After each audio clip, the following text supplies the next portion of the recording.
deep in a fantasy right by your side. What's going on, guys? Welcome to another episode of Backstage with BeU. Today in the show, we have an amazing upcoming artist who has absolutely been killing it. Hojean, how are we doing today, man? Yo, I'm good, man. I've been chilling out. Like I said, I've been existing, Exactly what we just talked Yeah, how about. have you been? I've been doing good, man. I'm excited to have you on the show today. Dude, awesome. Thank you for having me, man. Of course, man. So you're originally from New York, right? Yeah, I was born in Long Island.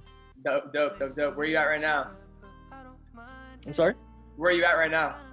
I'm in Georgia, 45 minutes away from Atlanta. Oh, true. Like north of Atlanta? Yeah, good place, man. Good people. I love it here. For sure. Is it close to like Alpharetta? I'm in Alpharetta. Oh, shit. Damn, I have a ton of family from over there. It's a For dope real? spot. Yeah. I'm Oh, there. yeah. Alpharetta. Did you go to Alpharetta schools or not? Nah, I didn't go to Alpharetta schools. All my family's from like the Alpharetta, like Roswell area. Oh, yeah. No, Alpharetta's actually cool. It's probably the most welcome I've ever felt, like, in a long time. Dope. How's the underground scene looking over there What do you mean underground scene? with artists and stuff? I don't really keep track. What could you define as underground? Underground, as in someone who hasn't signed a deal with a record label, or someone who's popping off like locally but not nationally. It's pretty. Yeah, you know what? Then yeah, we got a couple artists out here. I have a lot of friends like that. Rokai, Smiles are really great artists out there. So I'd say the underground is definitely like pretty alive. But also excuse my dogs because they're barking like crazy. Nah, you're good. Don't worry about it. So how'd you get your start in music? I actually started because I wanted to impress a girl. Okay. Way back when, that wasn't the main reason. I've always been like a creative person my entire life. Like I've always been a creative person. And like when I lived in New York, I didn't have like plenty of friends. I'm so sorry, my dogs are barking. I have so many I can't dogs. even hear them, to be honest. You're good. All right, cool. Well, yeah, I didn't have like a lot of friends in New York. Didn't have a lot of friends in Georgia until I moved to Alpharetta. And when I like moved down here, I had friends, and there was this girl that was like a friend of a friend of a friend, and I wanted to impress her. And I found out that she worked for the talent show, like for the school, and I was like, I need to like get her to notice me. And like, cause I had such a big crush on her. And basically, hold on for a second. Hold on. Okay, basically, I remember I performed for them, and I don't know, hearing like the audience go crazy, like hearing their reaction to my singing and everything, it was huge. Like I just felt like such a thrill. And so not only did the crowd love it, the girl backstage, I got a hug from her, which I felt awesome, and I was geeking over that. And then when I went backstage, all the other performers were like, they tackled me and they were like, you did so well. And then people just constantly after that at school were just like, you need to do something with this. Right. And I was like, I think I do need to do something with this because I love being creative. Like I love it. So I just want anything creative in general, because singing before when I was a kid was fun. So I'm just like thinking, like, if I had that much fun doing a talent show, like doing this for my entire life would be insane. Like, and that's all I wanted from then. Like, Man, that's crazy. That literally sounds like a plot out of like literally like a movie, bro. That's crazy. no, yeah, I get that a lot. The girl I was crushing on, we're cool right now. We're not together, but we're cool. We're cool. That's all that matters. Yeah, exactly. As long as you're on a good page. Yeah, I was Right. gonna ask you about that because a lot of your music, I feel like it talks about like love or relationships, and I was gonna ask you, like, was there a specific like instance in your life that like stem from? So I guess that would be it. Is what you're saying? Could be that. I wouldn't say not really, because I genuinely, like, these past couple of days and even back then, I loved being single. So like, I didn't really have a lot of experiences to like write off of. Instead, my friends would tell me about their experiences, and I'd be like, hey, can I like write something about that? And there's some personal songs that I wrote from my experience, but back then it was very rare. I used to write about my like perception of what it was. Right. But now as I'm like experiencing more things, going through more things, I'm starting to write more, and I think it shows in like the lyrics. For sure. So yeah. You're growing as well too. Like Yeah, as a person 100%. through your music, which is super sick. Yo, appreciate it. Appreciate Yeah, it. sure. Who would you say your biggest musical influences are? Because I definitely hear like Joji like in you. Like I know Really? you got your own voice, you got your own vibe going on. That's what I hear a little bit, but I know artists don't really like Yeah. getting compared to other artists.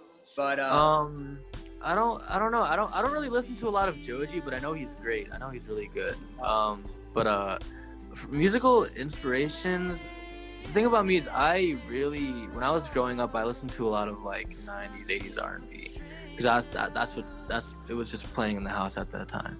So like it could stem from a lot of like New Edition, you know, Boyz II Men, all that cheesy love stuff. sure. And then eventually, like as I got more into music, because I don't listen to a lot of music, I'm not a big music head. I just make it. But when I do listen to music, it's often a lot of like Frank. You know, of course, Frank is up there. He's definitely a lot of artists like inspirations. Like let's be real, you know. Frank is crazy. Hopefully he's dropping something soon, bro. Hopefully. You know, rest in peace, his brother. I'm gonna let him take his time with it. You know, he definitely deserves the time that he's getting right now, 100%. 100%. I couldn't agree more. So, what does your creative process look like when you start to make your music?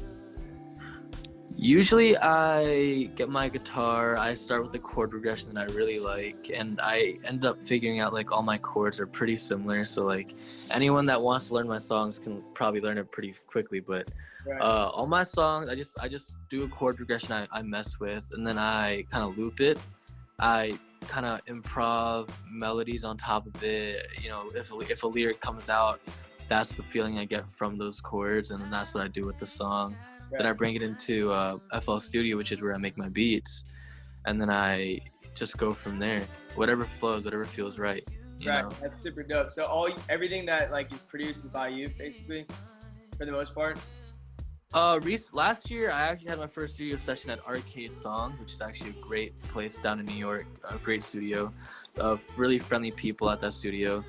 But as of right now, I am. I'm producing most of my stuff right now. Back then I used to go on type beats a lot, but right now I'm producing most of my stuff. For sure. And last night I was on Instagram late at night, and I saw you were going live, and I saw some of the questions being asked, and I saw one of your fans ask you the craziest dream that you ever had, and you said that you were chased by a robot with a spatula, and you said that was a story for another time. And it's another time now, so I'm curious what that's about, bro. Okay, so I don't know. There's this striking image that always just stays in my head of SpongeBob running away from like that robot. I don't know if you've seen that, but he has a dream. He has a nightmare where he's running away from a robot. When I was a kid, seeing that, I was like, what in the world? It just stuck with me. Like, I'm not scared of a lot of stuff. Like, I could watch a scary movie so easily, but something about just that giant robot just struck me as like, I don't know. In the dream, it was like traumatizing. That's like more of like a nightmare than a dream, bro. Right. It was kind of like Courage the Cowardly Dog-esque. Like, true that, yeah, 100%. So in the dream, basically, it felt like a normal day. I was skateboarding with my friends, and all of a sudden, this giant robot. I saw the robot being built from like a distance, but I didn't think anything of it. All of a sudden, you know, long story short, this robot, I guess, was like complete and just started chasing me. And like, I didn't use my skateboard, I just started booking it, and he had a spatula for some reason. I thought he was smacking with it. My dreams are either really like there are morals to my dreams, and then there are dreams where it's just like, why did that happen? Like, right, 100%. No, I feel the same way. Mine are either like super fucking weird or like non-existent. Like, I just don't think that. I don't know, or just feel real as fuck. But, right. So the next question I have for you, bro, is what does your average day look like? I know we were just talking about it, how we're just existing during this quarantine and whatnot. My average day consists of getting up, contemplating if I want to eat something, don't eat something. My friend will hit me up, say, you want to go, skateboard? I'm like, sure. But before that, I usually play guitar a little bit, write a little bit. Then I go skateboarding, eat something, come back home. I get back on my guitar, I learn new chords and everything. I try and write as many things as I can. I got a lot of drafts in the vault right now that I should probably get back to. Contemplate whether or not I want to eat again, and then I go to bed. The days are very repeating. It's very repeating. I'm really just longing for something new. 100%. But Yeah. at the same time, it's like, you know, we get what we have, you know, like we'll get a new day soon, like. Yeah, 100%. So with like the whole skateboarding thing is, I know obviously music's one of your biggest passions. Would you say skateboarding is like one of your other big passions too? Not really. I kind of just started skateboarding because I don't know, it's something I want to do for a minute. But I'm not good at it. Really, I can just like kind of ride around. I just started like learning how to do like ollies while moving. Right. And my friend is killing it. He's getting close to a kickflip already. But a passion, I wouldn't say a passion, but definitely I skateboard because I know I need to like see nature more. 100%. Staying inside all the time, it's like, you know, it could be such a draining session just looking at the same walls every day, you know. So when I go skateboarding, I feel the wind on my face. I see like the colors of the trees, you know, the colors of grass, the sky, the cloud patterns, and stuff like that like gives me like it's like kind of therapeutic. So I get to go home and I feel as if like I you know, it feels good because I wasn't just staring at my walls every day, you know. 100%, bro. It's like going for like a drive at night with the windows down, like some shit like that. Just like wakes you up, feels good. So what do your next 2 to 3 years look like for you? Dude, that's truly the question, right? With how things have been going right now, all I can say is in the next like in 3 years, dude, I'm gonna be. Can I curse? Yeah, of course, bro. Dude, I'm gonna be a fucking star, dude. Like, I'm gonna be fucking insane. I'm gonna be like, once COVID's over and shit, like, I'm gonna be, like, I'm cursing all over the place now. My bad. Once COVID's like over, Your interview. Once COVID's over, like, I'm gonna be like, I'm gonna attempt to be like, I'm expecting to be like touring, meeting the fans that have been supporting me since my day one. Like, dude, I'm expecting just to be huge. Like, I'm gonna be huge. I'm manifesting. I'm gonna be financially stable. I'm gonna own all my masters. I'm gonna be in the label I want. All my dreams, dude. They're gonna be right there. I think that's one of the biggest things, owning your own masters. That's key. Right. I mean, from 3 years from now, the goals that I have right now, I mean, the goals are infinite. They just keep going. You know, up until the grave, I have goals, dude, and I know I'm gonna achieve them. It's just over time, you know. Oh yeah, for sure. How old are you? I'm 22. All right, I'm 22 too. So like you have so much time to like make that shit happen. And I feel like that's definitely, you're in like the best age too to like do all this shit too. Dude, right. Definitely. For any artists out there that are like trying to become an artist, definitely start soon, because it is a very saturated industry, and I'm sure you got some talent. So start soon. Don't hesitate. 100%. Yeah, going off of that, like, what other advice would you give to artists, like, especially during this quarantine? Like, yeah. Listen, you are in a quarantine. You know, like, you're gonna be home a lot. This is a good time if you really want to be an artist. It's a good time to, you know, try something new. Like, learn piano, learn guitar, learn, you know, FL Studio. Because, you know, type beats are cool and everything, but sometimes you can't depend on those for the rest of your career, you know. So I'd say in the quarantine, just, you know, work on ideas like crazy. Because any idea that you are too lazy to work on, I promise you someone else is going to take that idea. And they can roll with it. So just in the quarantine, you know, we have a lot of time. Be grateful we have a lot of time. Don't just lay in bed, do something, you know. Or if you want to lay in bed, hey, why not? That's up to you. It's on you, exactly, for sure. And so last question I have for you is, who would you like to see next on these interviews? On these interviews, man, oh man, that's recognition. Who deserves recognition? I know there's a lot of people. Shoot, that's tough, man. There's I can recommend a couple artists. I can recommend I'd love to see an interview with a couple of the underground artists of Atlanta, actually. We have an artist named Smiles, Alfreda also as well, and another artist named Rokai as well. They're both really great artists.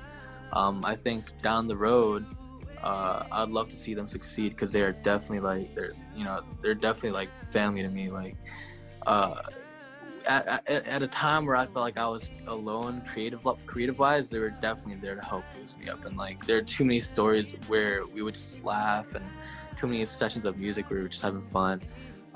So I'd love to see how they would handle an interview or a situation. That's, like I said, that's completely up to you, but it is Rokai or Smiles. 100%. Smiles, Rokai, check your DMs and we'll be hitting you guys up. Hojean, that's all the questions I have for you today. I really appreciate your time, guys. He just released Hookup Culture about, 2 months ago or 3 months ago? June 19th, yeah, my birthday. All right, happy belated birthday. That's crazy. Thank you, man. A little late on that, but hey, it's all good. Go stream that. Go check it out. Hojean, I want to thank you for your time, man, and I'll catch you later, bro. Yeah, I'll catch you later, man. Have a good day. Have a good day. Yeah, I messed that up. All right, peace out, man. Peace, bro.